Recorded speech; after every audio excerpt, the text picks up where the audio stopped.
நான் வந்து பிரஸுக்கு ரொம்ப கடமைப்பட்டிருக்கேன். பிரஸுக்கு நான் ரொம்ப நன்றி சொல்லணும். ஏன்னா தடையற தாக்கவை மக்கள் மத்தியில் கொண்டு போய் சேர்த்ததற்கும் அந்த படம் வந்து ஒரு பெரிய வெற்றி பெறுவதற்கு காரணமாக இருந்ததும் நம்முடைய ஊடகங்கள். அவங்க அந்த படத்தை பற்றி பேச போய் தான் ஆக்சுவலி மக்களுக்கும் அந்த படத்தை பார்க்கணுன்ற ஒரு ஆர்வம் வந்தது. அதனால என்னுடைய ஃபர்ஸ்ட் நன்றி கடன் பிரஸ். அதை நாங்கள் சொல்லிக்கணும் அப்படின்னு ஆசைப்படுறோம். இப்போ அடுத்த ப்ராஜெக்டுக்கான தகவல்கள் சொல்வது தான். படத்துக்கு மீகாமன் அப்படின்னு பேர் வச்சிருக்கோம். மீகாமன் அதுக்கு என்ன அர்த்தம் யாருக்கா தெரியுமா? சொல்லுங்க. மீகாமன்னா கேப்டன் ஆஃப் த ஷிப்னு அர்த்தம். ஒரு தூய தமிழ் பேரு. மீகாமன்னா கேப்டன் ஆஃப் த ஷிப். இந்த கதைக்கு வந்து அது ரொம்ப பொருத்தமான ஒரு பேரா எனக்கு பட்டது. ஏன்னா இந்த கதையில வந்து நிறைய கேரக்டர்ஸ் இருந்தாலும் கூட இது ஒரு மனிதனுடைய விளையாட்டு. ஒரு மனிதன் ஒரு காரியத்தை எடுத்து எவ்விதமாக அதை வந்து நடத்தி முடிக்கிறான் அப்படிங்கிறதுக்கான ஒரு கதை தான். ஸோ ஹீரோவை குறிப்பதற்கான மிக சிறந்த மிக பொருத்தமான ஒரு பேரா அது எனக்கு பட்டது மீகாமன். ஆர்யா ஹீரோ நடிக்கிறாரு, எல்லாருக்கும் தெரியும். ஹீரோயினுக்கான தேடல் வந்து தொடர்ந்து. இந்த ஷெட்யூல் வந்து ஹீரோயின் கிடையாது. ஒரு முன்னணி ஹீரோயினை தேடிட்டு இருக்கோம். ஜபக் சாரை பத்தி இந்த இடத்துல நான் வந்து சொல்ல விரும்புறேன், சொல்ல ஆசைப்படுறேன். அவரை பத்தி இங்க இருக்கக்கூடிய எல்லாருக்குமே தெரியும். பல வெற்றி படங்களை கொடுத்த ஒரு தயாரிப்பாளர். சொன்ன சொல்ல வந்து காப்பாற்றக்கூடிய ஒரு தயாரிப்பாளர். ஒரு ஜெனுவினான ஒரு மனிதர். இதெல்லாம் நீங்களே வந்து அவர் கூட பழகி தெரிஞ்சுக்கிட்டு இருந்திருக்கக்கூடிய ஒரு விஷயம் தான். இந்த படத்தை பொறுத்த வரைக்கும், இந்த கதையை பொறுத்த வரைக்கும் இதுக்கு எப்படியெல்லாம் நியாயம் செய்யணுமோ அதையெல்லாம் செய்யணும் அப்படின்றதுல வந்து ஒரு குழந்தைய போல ஒரு ஆர்வம் காட்டக்கூடிய ஒரு ப்ரொடியூசர். ஸோ கடைசி வரைக்கும் அவர் அதே மாதிரி ஒரு ஆர்வத்தோடும் சந்தோஷத்தோடையும் அவரை வச்சுக்க வேண்டியது இந்த டீமுடைய கடமை. அது நடக்கும்ன்ற ஒரு நம்பிக்கை எனக்கு இருக்கு. முன்னணி ஹீரோயினை தான் கொடுப்பேன், இந்த படத்துக்காக ஃபாரின் கூட்டிட்டு போவேன் அப்படின்னு அடம் பிடிச்சிட்டு உள்ள உட்காந்துட்டு இருக்காரு.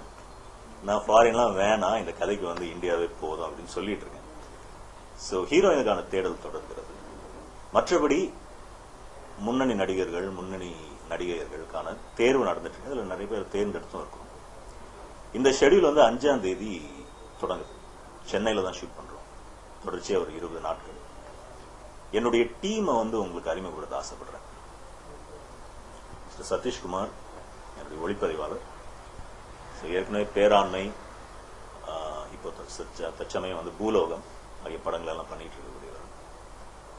இந்த படத்துக்கு அப்புறம் அவர் வந்து இண்டஸ்ட்ரியில ஒரு தனி அடையாளத்தோட, ஒரு தனி முத்திரையோட வளம் வருவார் அப்படிங்கிறதுல எனக்கு எந்த விதமான சந்தேகமும் கிடையாது. அவ்வளவு நாலேஜபிளான ஒரு பர்சன். அதுக்கப்புறம் மகேந்திரன் சார், எங்களுடைய ப்ரொடக்ஷன் டிசைனர். சாரை பத்தி நான் சொல்ல வேண்டிய அவசியமே இல்லை. நான் வந்து ஆக்சுவலா தடையிற தாக்குமுத கொண்டு சார் கூட தான் ஒர்க் பண்ணிட்டு இருக்கேன். இந்த டீமினுடைய மிகப்பெரிய பலம்ல சார் ஒருத்தர். அதுக்கப்புறம் அதே குரூ, தடையிற தாக்கெல்லாம் நான் ஒர்க் பண்ணின அதே குரூ தான். எடிட்டர்ஸ் அதே எடிட்டர்ஸ், மற்றபடி எல்லா டெக்னீஷியன்ஸுமே அவங்களே தான்.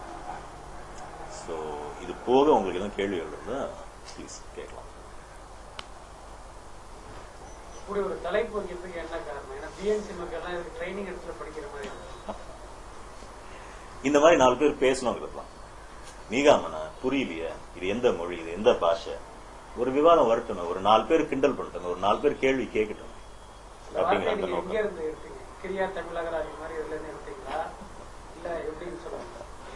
ஆக்சுவலா இந்த கதைக்கு என்ன பொருத்தமான பேர் அப்படின்ற ஒரு தேடல் தொடங்கினப்போ அது ஹீரோவை குறிக்கக்கூடிய ஒரு பேரா இருக்கணும் அப்படிங்கறதா எங்களுடைய ஃபர்ஸ்ட் அக்கறையா இருந்தது. அப்ப ஹீரோவுக்கு இந்த படத்துல வந்து எது கரெக்டான ஒரு பேரா இருக்கும்? கமர்ஷியலா போலாமா? நிறைய பேர்களை யோசிச்சோம். இன்ஃபேக்ட் இப்பவே ஸ்பெகுலேஷன் ஆரம்பிச்சிருச்சு. நெட்ல வந்து இந்த படத்துக்கு இதுதான் பேரு அப்படின்னு சொல்லி 2-3 பேர்களும் போட்டுட்டு இருக்காங்க. அதுல சில பேர்கள் வந்து நாங்க பரிசீலிச்ச பேர்களும் கூட. இதுல வந்து ஒரு பொருத்தமான பேரா, இப்ப சார் சொல்ற மாதிரி ஒரு 10 படங்கள் வருது அப்படின்னா இந்த பேரு ஷுட் ஸ்டாண்ட் அவுட் அப்படின்னு எனக்கு தோணுச்சு. அந்த பேருக்கு ஒரு கேரக்டர் இருக்கணும் அப்படின்னு எனக்கு தோணுச்சு. இன்னைக்கு தமிழ்ல பேர் வைக்க வேண்டியது ஒரு அவசியமா இருக்கு சில காரணங்களுக்காக. ஏன்னா தான் நியாயமும் கூட. தமிழ் படங்களுக்கு தமிழ்ல தான் பேர் வைக்கணும். அப்படி இருக்கும்போது அந்த வைக்கக்கூடிய பேர் சும்மா தமிழ்ல கடமைக்காக வச்சோம், ஒப்புக்காக வச்சோன்ற மாதிரி இல்லாம கதையோட சம்பந்தம் உள்ள ஒரு பேரா இருக்கணும் அப்படின்னு ஆசைப்பட்டேன். சோ அப்படி பரிசீலிச்ச பெயர்கள் வந்து இந்த மீகாமன் தான். அதை தாண்டி என்னால வர முடியல. அதுக்கப்புறம் எத்தனையோ பேரை யோசிச்சு பார்த்தா கூட அந்த மீகாமன்றது கதைக்கும் பொருத்தமா இருக்கு. அந்த சவுண்ட் ஓசை நயமும் அழகா இருக்கு. ஒரு கம்பீரம் இருக்கு மீகாமன் அப்படின்ற அந்த வார்த்தை, ஒரு கம்பீரம் இருக்கு. இதை வந்து கரெக்டா மக்கள்கிட்ட கொண்டு சேர்க்கிறதுல வந்து ஊடகம் அதனுடைய பங்கு புரியும் அப்படின்னு எனக்கு வந்து நிச்சயமா ஆர்யாவுடைய லுக் இந்த படத்துல வந்து இந்த படத்துக்குன்னு ஒரு லுக்கை வந்து நாங்க வந்து பிக்ஸ் பண்றோம். தடாலடியான ஒரு மாற்றம் இந்த படத்துக்கு தேவைப்படல. இந்த படம் வந்து actually it's a commercial film. இது ஒரு கமர்ஷியல் என்டர்டெய்னர். ஆனா கமர்ஷியல் என்டர்டெய்னர்னு சொல்லக்கூடிய அந்நேரத்துல லாஜிக்கையோ ரியலிசத்தையோ காம்ப்ரமைஸ் பண்ணிக்காத ஒரு கமர்ஷியல் ஃபிலிம். பொழுதுபோக்கு சித்திரம் தான். பட் லாஜிக்கை தாண்டக்கூடாது அப்படிங்கறதுல நாங்க உறுதியா இருக்கோம். ரியலிசத்தை தாண்டக்கூடாது அப்படிங்கறதுல நாங்க உறுதியா இருக்கோம். சோ அந்த வரையறைக்குட்பட்ட ஒரு கெட்டப் சேஞ்ச், ஒரு லுக் சேஞ்ச்.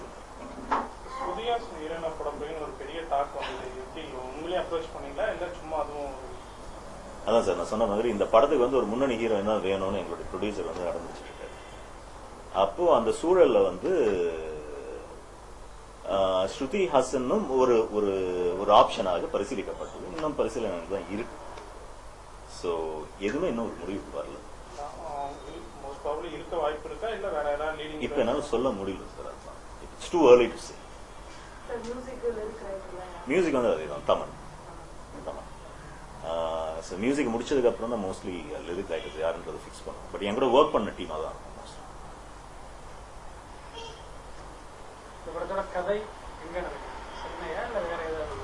கதையினுடைய களம் வந்து ஆக்சுவலா கோவா, குஜராத்.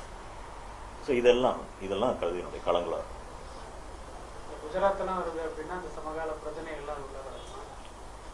சமகால நடப்புகளை பொறுத்ததுதான். சமகால பிரச்சனைகள் நீங்க மனசுல ஒண்ணு வச்சுட்டு கேக்குறீங்களா? அது நிச்சயமா கிடையாது. படத்துல அரசியல் இல்ல. பிக்ஸ் பண்ணிட்டே இருக்கோம் சார். இந்த ஷெடியூலுக்கு யார் யாரெல்லாம் தேவை அவங்கள பிக்ஸ் பண்ணிருக்கோம்.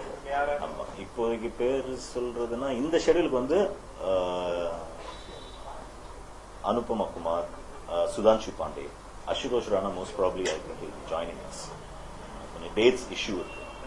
ஸோ அப்படி இல்லைன்னா ஹில் பி ஜாயினிங் அஸ். இந்த ஷெடியூலுக்கான நடிகர்கள் இந்த மாதிரி.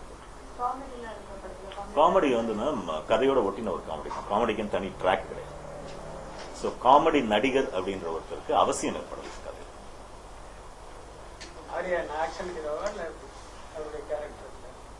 கதை வந்து ஒரு ஆக்ஷன் த்ரில்லர். ஆர்யா வந்து ஒரு சாதாரண மனிதர்.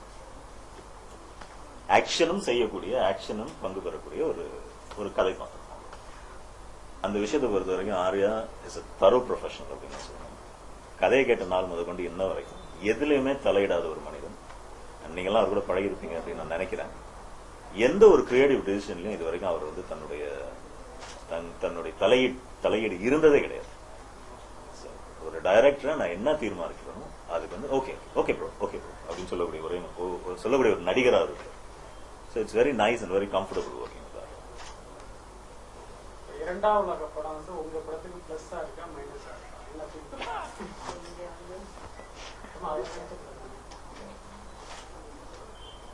சார் நான் வந்து செல்வராகவனுடைய ஆரம்ப கால உதவியாளர்கள் நான் ஒருத்தன். ஸோ தமிழ் சினிமாவை பொறுத்த வரைக்கும் இரண்டாம் உலகம் வந்து ஒரு மைல்கல் அப்படின்னு நான் நினைக்கிறேன். பல தளங்கள்ல நீங்க அந்த படத்தை வந்து ரசிச்சிருக்கலாம், ரசிக்காமல் போகலாம்.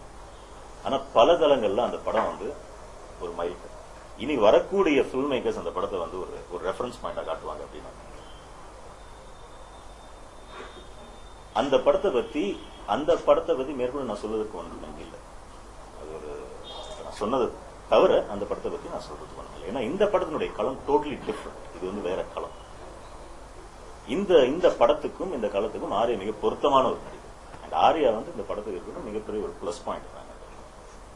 நீங்க அந்த இரண்டாவது இன்ஸ்பயர் ஆயிருக்கீங்களா, கத்துக்கிட்டீங்களா?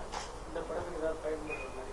இந்த படத்துக்கு எந்த பயன்பாடும் என்னுடைய கேவி அண்ணன் அநேகன் ஒரு பேர் வச்சாரு. அதுக்கு என்ன கூட அர்த்தம் இதுதான் அப்படின்னு சொல்லிட்டு தான் பிரஸ் ரிலீஸ் அனுப்பிச்சாரு. ஸோ அத மாதிரி ஒரு தூய தமிழ்ங்கிறது ஒரு ட்ரெண்டா ஃபார்ம் பண்ணிக்கலாங்கிற மாதிரி நீங்களும் மிகாமல் அநேகனுக்கே வந்து ஒரு கேப்ஷனோட தமிழ்ல அதுக்கு அர்த்தம் எழுதி தான் அனுப்பிச்சாரு அவரு. என்னுடைய படங்களுக்கு தமிழ்ல தான் பேர் வைக்கணும்ன்றது நான் இப்போ எடுத்து வருது. என்னுடைய பேரே தமிழ்ல இருக்குன்னு மகிழ்ச்சி தமிழ் படம் தானே பண்றோம், தமிழ் மக்களுக்காக தான் பண்றோம். அப்ப தமிழ்ல பேர் இருக்கிறது தானே நியாயமானதா.